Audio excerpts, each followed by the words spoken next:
Hey, yo, good morning. It's Guido coming at you with the Tactics Talk. Welcome back, everybody, and thanks for tuning in. I hope you have a fantastic day out there. I think my eyebrows need to be... They're getting a little crazy. You know, you get older and hairier? And the ears and the nose and the... I know, some of you don't care, but I'm telling you. It's a problem, and I don't have any idea what this has to do with this replay. Nothing, actually. Nothing at all. Just random neural firing going on. MTL Templar, Clan Gat with 7th Cav Trooper, both contributors to the channel, as well as especially 7th Cav, I believe, in the forum. And along with Bolek, also from Clan Gat. So how are you guys doing, guys and gals? 2 Standard Bs, a Countdown Panzer 52. I am jealous. I wish I had one of those. But I only have myself to blame because I refused to play ranked to get one. So wah for me. I should just be handed things, right? Okay, so MTL has sent this and asked for a little help. He had a 50T game on Redshire, turned a likely loss into a win. All right, cool. Check it out. Which I was not necessarily pivotal in. We ended up capping. I watched it again. My own notes are below. All right, he says he's super passive at the start, so we'll take a look at that. They were discussing in Discord what our plan was. That happens. Tried to play to the tank's camo, 32 plus. All right, we'll see how that worked. Spent a little too much time hunting for shots. Spent a little too much time hunting for shots on specific targets rather than shooting. All right. Spent too much time being passive overall. Used auto lock more than I would like. Made the wrong assumption that the T95 was on cap, and a little long on fixing my driver after kit was recharged. All right. Well, there you go. One of the reasons I wanted to go through that is self-assessment is fantastic, man. Take a look at what you did, give it a critical eye, and see if there's something you can learn. And then ask for another view. Yeah, have somebody else take a look at it. So we'll give him another view right here from moi.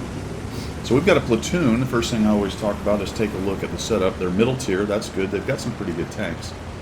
2 autoloaders and a really solid German medium tank, the KPZ-52. Did I mention I'm jealous? I would really love to have one of these things. They're pretty awesome. So they're going to go to the middle, at least one of them. Okay, the other 2 are going to go hang out back there. All right, so it looks like what we're going to try to do here is be a little bit sniperino. Not necessarily a bad idea with 3 mediums. Let me just throw this out. Despite the fact that you were probably going to face a 268-4, an IS-7, and potentially an E-75, and maybe some of the other heavies. Think about potentially going over to the east side and wolf packing. With a good platoon, you can cause a lot of havoc.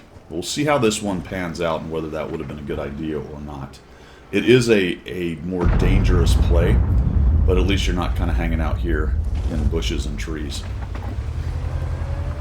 Which is not necessarily a bad thing, right? My default position is to not do this kind of thing, but that doesn't mean that A, it doesn't work, and B, it's not a good idea for certain players. So don't worry about that. I'm just throwing that out as something to think about. You did have a 110E5. Looks like your CS63 went over there. The 2 Standard Bs are now sort of supporting that side of the map. The other thing I'm going to throw out immediately for you, MTL, is I'm not a big fan of splitting up platoons unless there's a really great reason for it. Yeah, I just feel like the dynamic ability of a platoon is pretty much built into the 3 of you being together, and if you've got voice comms, it's even better. You just discuss what you're going to be doing. So I think you're getting some pretty good shots right here, though. They have invested heavily on this side, and there's a lot of mediums over. In fact, that's almost all their mediums and lighter skin tanks. That's pretty interesting. They all went over to that side. So the E-75, and it looks like the heavy, I'm assuming that's the IS-7, it's hard to tell. Thanks, Wargaming, for continuing to have the markers of what type of tank it is come off to the right side of the little icon, instead of having it when it gets that close shift over to the left side. Thanks a lot! I'm just really glad you haven't managed to figure that one out in 10 years. Enemy is hit! Why do you suppose they don't fix that? I say it all the time. I cannot figure it out. So we're getting some good shots. You can see that this thing reloads fairly quickly, has a pretty decent DPM. Really nice, accurate gun. And he's having a bit of a field day. He's built himself a nest here. So the 268-4, let's just go ahead and pause and see what we got.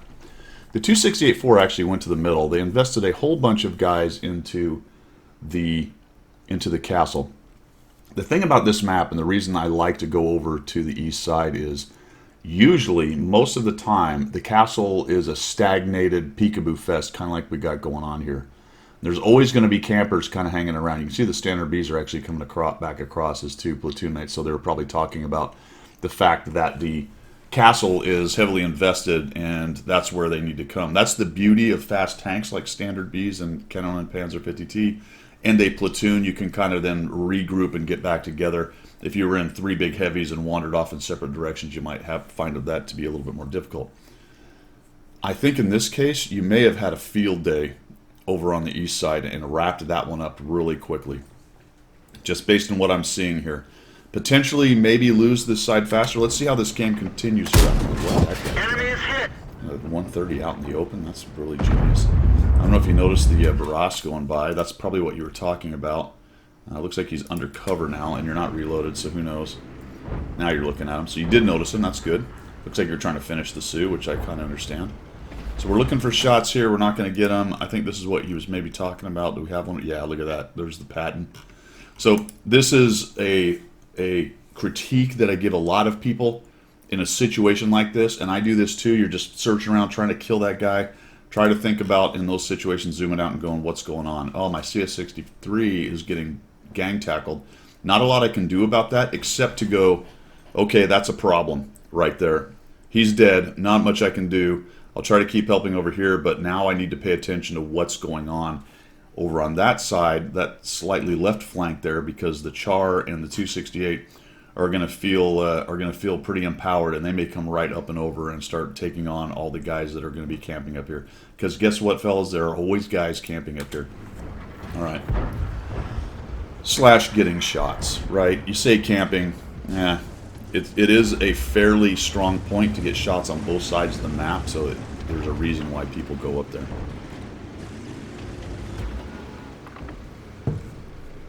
All right. Potentially now, MT, and you did say something about passive, potentially now is a time to start moving around and looking for shots. I don't know if you're going to be, if you could cross this open area and get back here and push up in towards the castle. There are a lot of guys up there, but there's a bunch of one-shots too, and you do have support. I don't know, might have been an opportunity to do that. Where did both of where'd your platoon mates go? Oh, they're behind you now. Where's the other one? Why can't I see him? Is he dead? There's Uno. Where's the other guy? Oh, he's over there. All right. He's over there in the corner. The potential to move up through here and start getting lights on these guys and taking them on. Whether you or your platoon mates did it.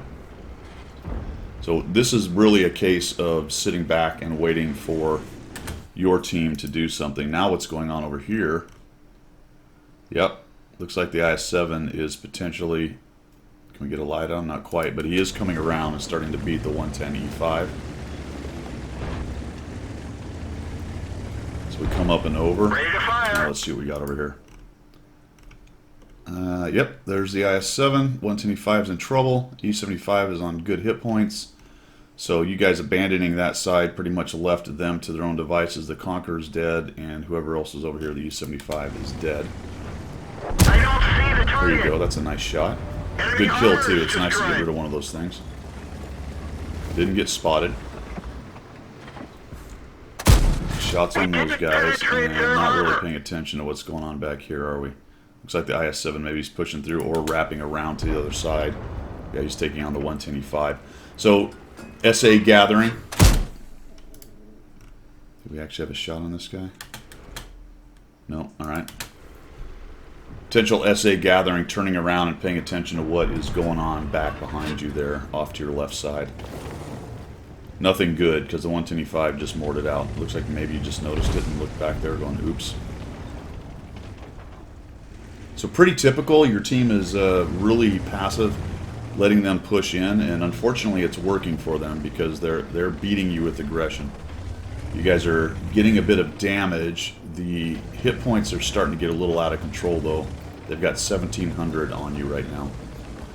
And a bunch of guns. Probably the guns are the worst thing. There we go. Find that guy. Nice little accurate shot. Beautiful. And now the Borosk, maybe? Nope. And this is where I talk about, you get into situations like this and you've kind of evened it up, so actually that's really good. It's time to think about which side we can help, right? Where can we get advantage here? Which side can we push? Nice little shot on him. So the Char is nearly dead. The Centurion's not that big of a threat. Oh, sorry, the Baraska is near dead. The Centurion is not a huge threat. The Char is definitely dangerous with 4 shells, and you have an Udez. And most of your powers over here. It is time to get in there and force something to happen. Yep. And man, wouldn't it be nice if the 3-man platoon gang tackled something right now. So we see that, and this is an untenable situation, unfortunately. The other reason you don't really want to sit here is you're going to peek up and try to take shots on them, and you're going to get shot in the back from guys down there. So that's why losing both the east and west side, or at least control of the castle, is so bad. You don't have a lot of places to go, which is another argument for push into one flank and finish it off, and then come back and deal with the E-75, IS-7, and the rest of them that are coming from that way. Just kind of sniperino into here. Looks like your standard Bs are doing some good work. There we go, and we take him down. And now it's an even better setup, right? Now the guy with all the hit points minus the Char, which is hanging out in the middle. And if there was just a push from all 3 of you to take out this castle right now.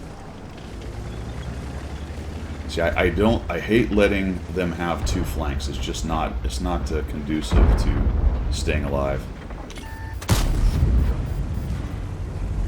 He saw you but didn't get a shot. Guess what? The Char's moving up behind you. He's sensing blood. Here he comes. Yep. Although he does know you have a few too many hit points really to just YOLO up and over, and his intra-clip is slow enough that he's not going to get too many shots, but now he's an issue that you have to think about. He's looking for some free shots here. There we go. And we're just really pinned down. There goes your FE 4202. He dies. So I think my biggest constructive criticism for you here was a much earlier move in one direction or the other, and the castle would have been the right way to go. You had plenty of power. Looks like maybe your standard Bs are finally figuring that out and making it happen. But an earlier move would have removed that problem much earlier. And you know what, guys? Sometimes in this game, despite the fact that most people will carp on and on and on about never make bad trades and such, sometimes you just have to go start making trades. Penetration. Ready to Char might be on fire. a reload move, Target but also unlocked. too. So this is Target actually a good acquired. move. So this is what I'm talking about. You're able to Enemy push vehicle in, destroyed. get guys Where did lit, they and go? start shooting them, and you can just take them down with quick We've Chars lost and the get in track. trouble. Oh, did you get tracked twice? That Penetration. sucks so Target bad. released. Ow, ow, We're ow. immobilized. Ow. The main gun is damaged. We can't fire accurately. Oh man, I think I would have gone forward. Let's go. I would have definitely gone forward. The guys were behind you. All you had to do was go up and over and get away from them right there. So that would have been the best move there.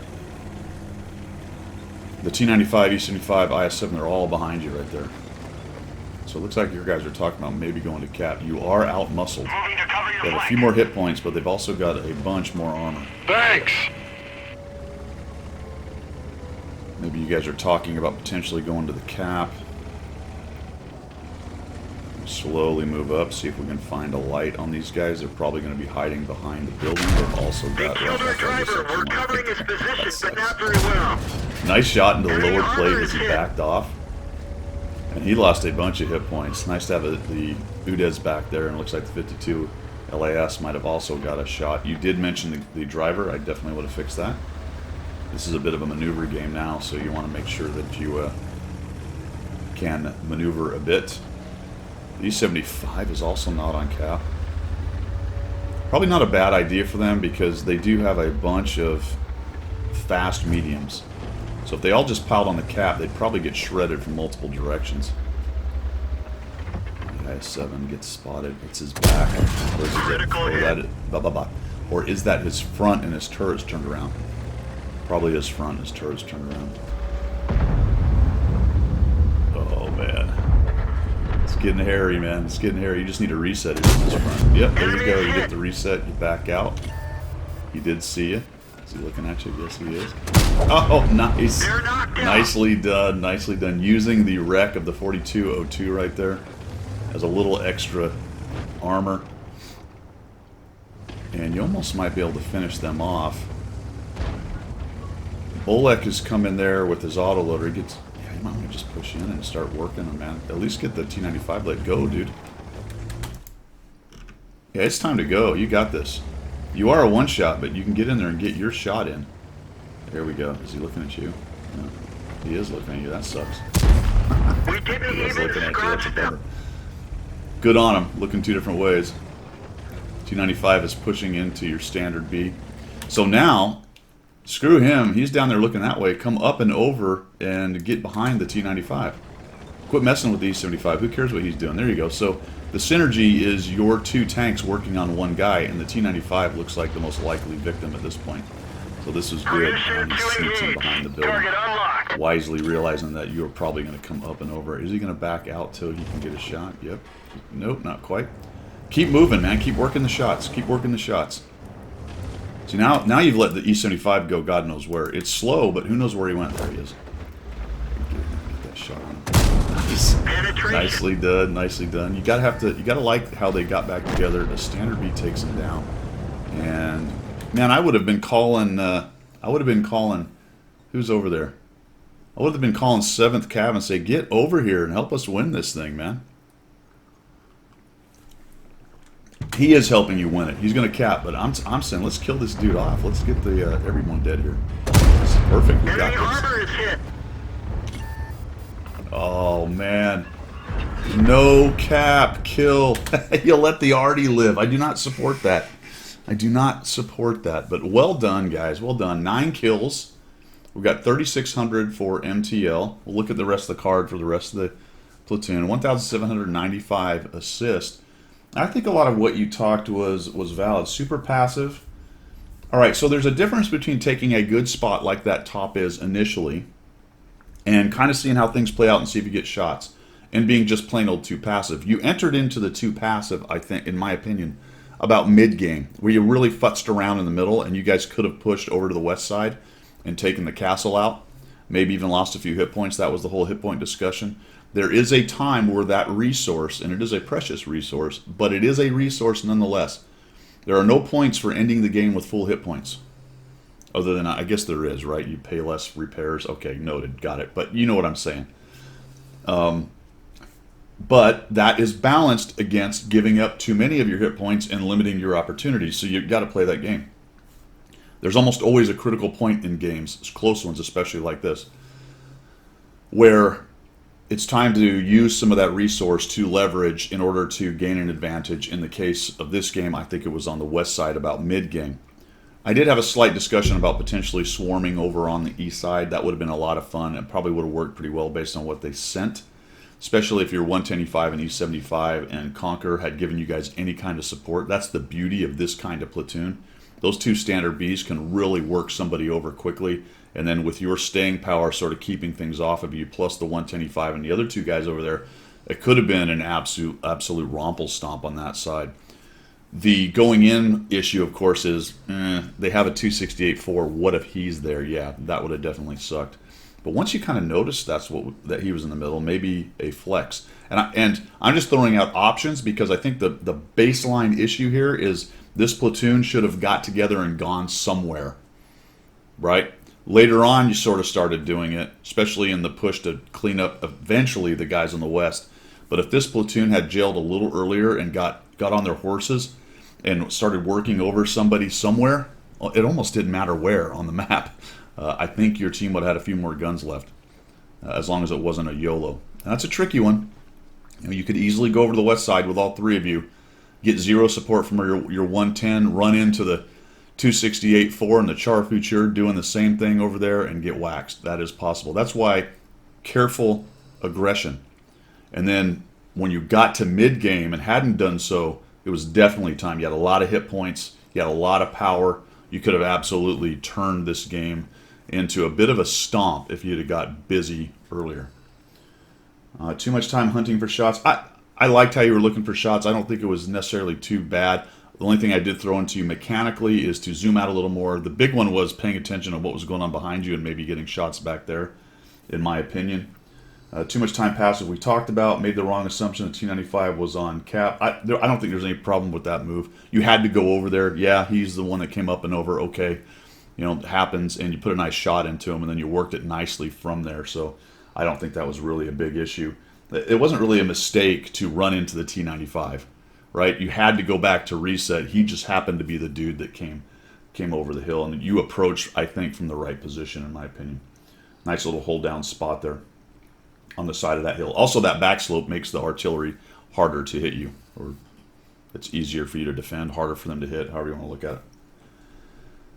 A little long in the fixing of the driver. Yeah, I do that too sometimes. It wasn't too gross, but I did mention it because one thing you need at that point in the game is as much mobility and sprightliness as you can get. You want to be able to avoid arty. You want to be able to back up and get behind cover and shift your hole and do all the things that you need to do. So you covered a lot of the stuff. I filled in, I think, hopefully some of the gaps in there potentially, or at least gave you some things to think about in there. Everybody else, as usual, down in the comments, any other information you have for those guys. I didn't talk about his setup too much, but he is running, looks like a large repair and a small, or are they both large? Oh, both smalls. Okay, so small repair kit.